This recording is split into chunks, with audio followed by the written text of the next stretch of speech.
Let's make some gooseberry jam. So as you guys are aware, I previously got a huge harvest of gooseberries from my gooseberry bush, and so I decided to make some jam from it. I started by cleaning and sterilising some jars before washing all of the gooseberries. Now, this took a long time because I also had to top and tail them as well, and I was here for probably about a couple of hours just doing this. Now, by the time I was finished, it was getting late, and so I carried on the next day by weighing out the gooseberries.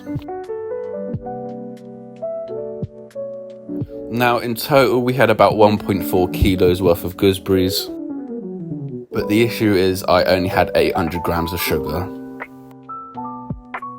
So that meant I only needed about 800 grams of gooseberries, so I just sorted through all of them and just picked the best ones for the jam. It was now time to start making the jam, so I put all the gooseberries into a pot, added the juice of half a lemon, and I added 320 millilitres of water as well. I then brought the pot to boil.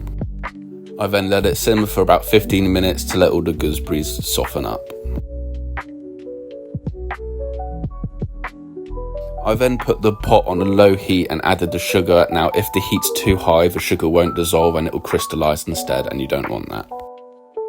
I then stirred it on this low heat for about 10 minutes until the sugar had fully dissolved. Once the sugar had fully dissolved, it was time to turn the heat up and start boiling the jam. Once the jam was boiling, a layer of these bubbles formed on the surface, so I skimmed them off.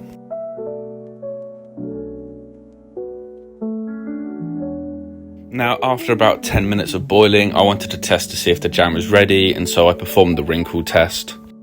And as you can see, it wasn't quite ready, as half of the line that I made filled back in.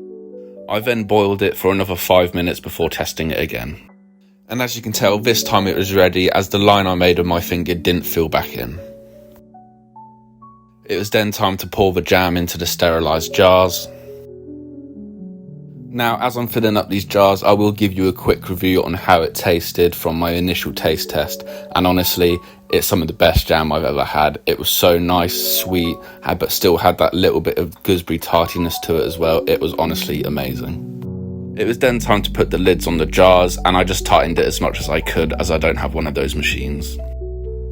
And this is what the gooseberry jam looked like once it was finished, and honestly, I was so pleased with the results.